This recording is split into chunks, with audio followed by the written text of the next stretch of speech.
How are you folks? So my name is Derek, as you heard. I'm a consultant physician at the University Hospital Galway, professor of medical device technology at the University of Galway, the national and clinical lead for diabetes, and the fifth cousin of Joe Biden.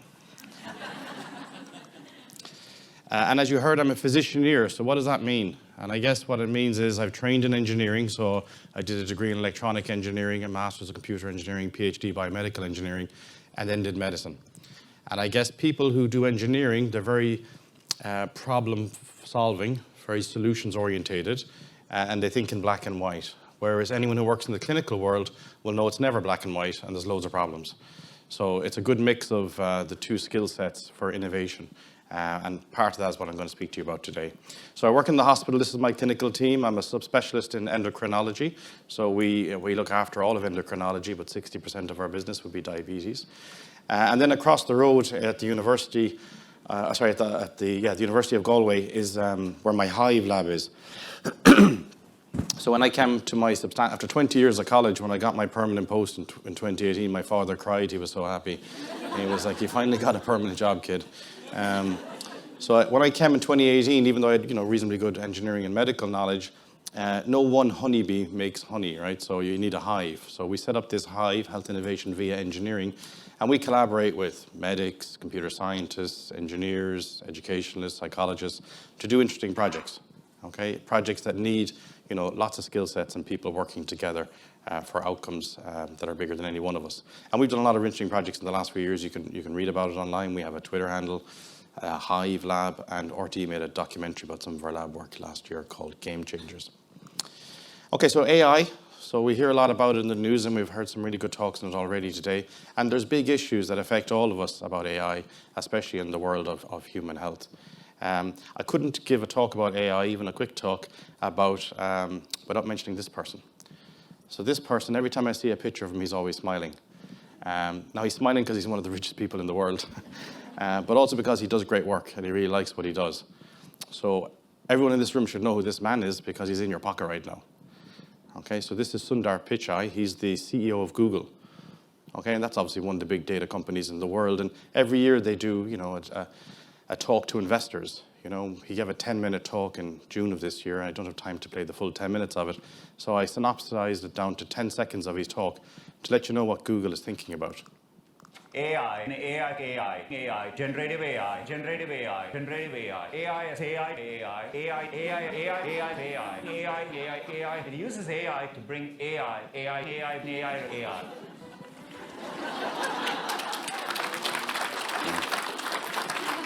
So it's everywhere, obviously, right? So the question obviously is then, so what's AI? And I'm fortunate enough to teach engineering students and medical students at Galway, and this is the picture I put up. I say, first of all, you got to realize about AI is it's nothing to do with the movies. Everyone goes straight in their brain shortcut to Terminator, obviously. That's the great touchstone that James Cameron produced back in the 80s. So there's three boxes there. Artificial narrow intelligence, better known as machine learning. That's where we are.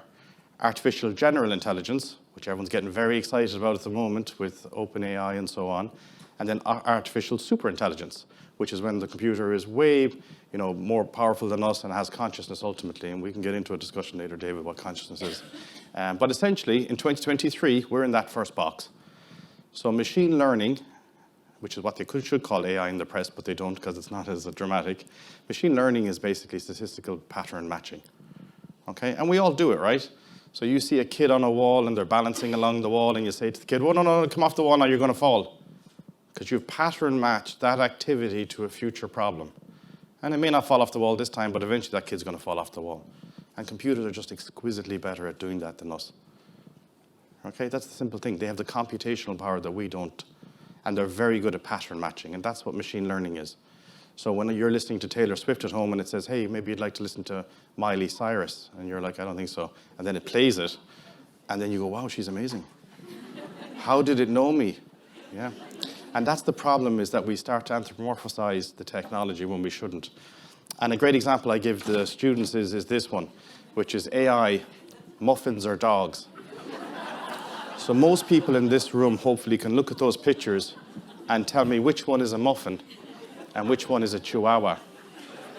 And it's important. This is serious stuff here, right? Because if you bite the wrong one, it's messy. all right? So what you do is, guess what? You take 100 pictures of a muffin, 100 pictures, and you label it as a muffin, 100 pictures of a chihuahua, label it as a chihuahua, you feed it into a neural network, and you train it. And then you take a picture it hasn't seen, and you show it to it and say, is that a muffin or a chihuahua? And it says it's a muffin, and it gets it right 20% of the time, because it doesn't have enough data. Then you give it 100,000 pictures of a muffin labeled, and 100,000 pictures of a chihuahua. And then you give it a picture it hasn't seen and say, what's that?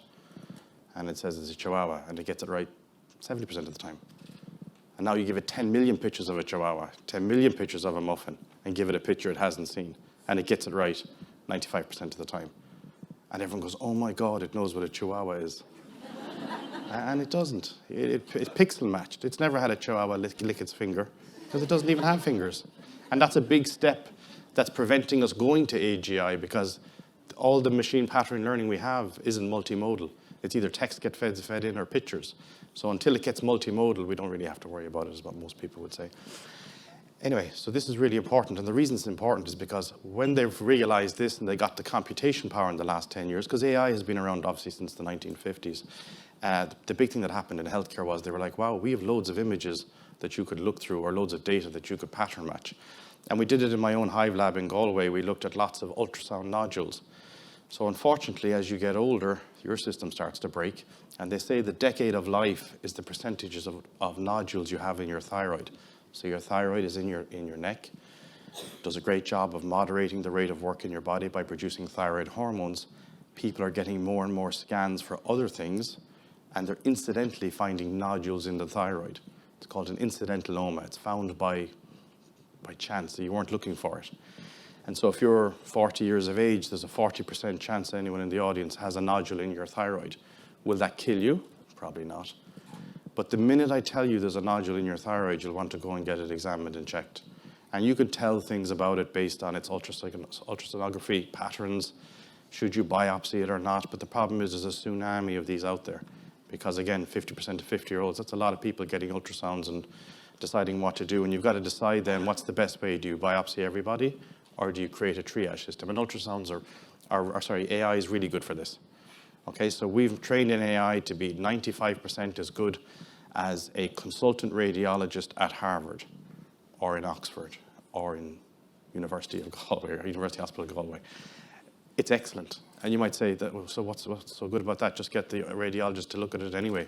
And the problem is the radiologist can't keep up with the amount of requests they're getting to review pictures. So if you can train it to the same standard as a top 5 academic medical center radiologist, you can put that software in an ultrasound probe and use it in Kenya. And then all those patients get the same level of care as if they rocked up in Massachusetts. And that's really powerful.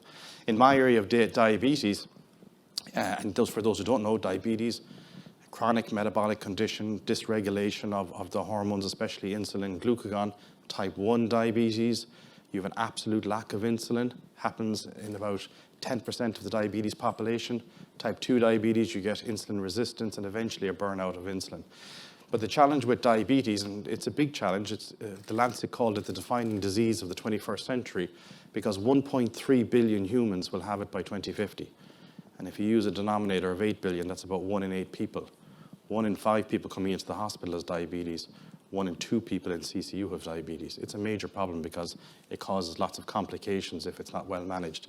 And so what somebody with diabetes has to do is they have to think like a pancreas, because their pancreas isn't automatically giving insulin when sugar goes high or giving, glucagon to get sugar if the sugar goes low. And so they constantly have to do it. And actually World Diabetes Day, which we celebrated 2 weeks ago, the symbol of it is the balloon.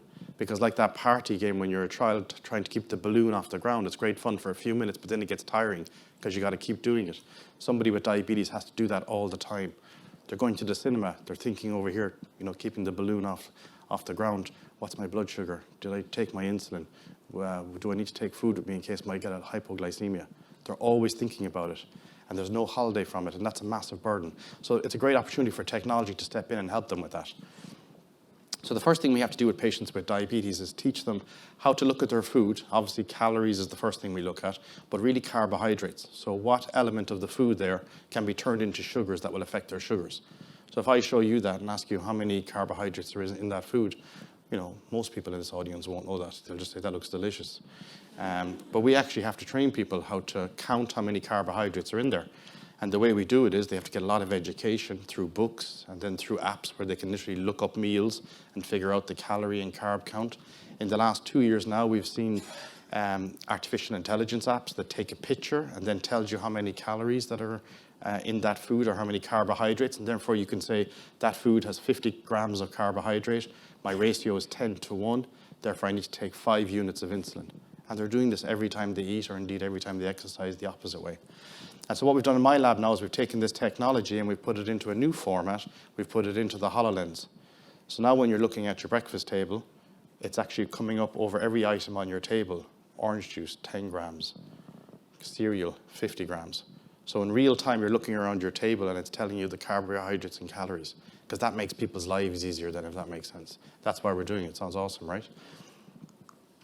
The other part of diabetes then is the blood sugar checks. And traditionally, people would have had to prick their finger, 5 to 10 times a day to get a blood sugar reading. And then based on that blood sugar reading and based on what they're going to eat, they decide how much insulin they're going to give themselves. And you can see the red dots here. If it was a patient that was pretty compliant, they would have 4 red dots a day, which would be the 4 times they checked. And everything in between we didn't know. So we didn't know that they had those spikes greater than 11. Whereas in the last 4 years now, we have this technology called CGM. You might have seen it on the arm of Theresa May. She's a patient with type 1 diabetes, and she's been very vocal about advocating for it.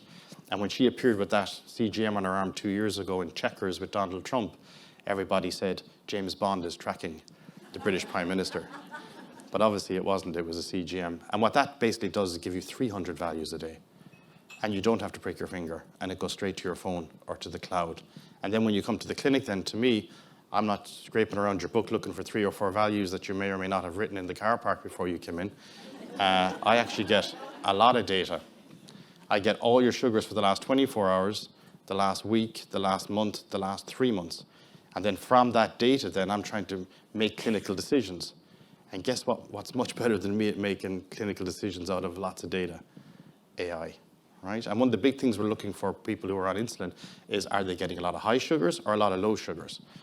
And I always say to patients that low sugars hurt you now. It'll make you fall off a ladder. It'll make you drown in a swimming pool. It'll make you crash your car.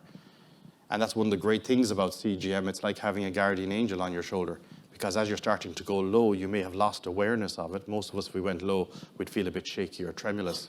But if it happens a lot of times, as in you have type 1 diabetes and you have low sugars, you actually lose the awareness. So suddenly I'm talking to you now and then I collapse because I don't know my blood sugar is going low. I've lost the physiological awareness. Same way as when you put your t-shirt on in the morning, you feel it for a few seconds and then you've lost the stimulus of it. And so with this technology then, that's on your arm, 300 values a day to your phone, and you've set a threshold. If your sugar goes less than 4, beep. And now it beeps and you look and you, oh my goodness, my sugar's going low, I better eat something. So it's phenomenal, right? And that makes sense because it's real time, you can see your sugars and so on. But what would happen if I could predict with all those data streams, all that pattern matching, like the child on the wall that's going to fall?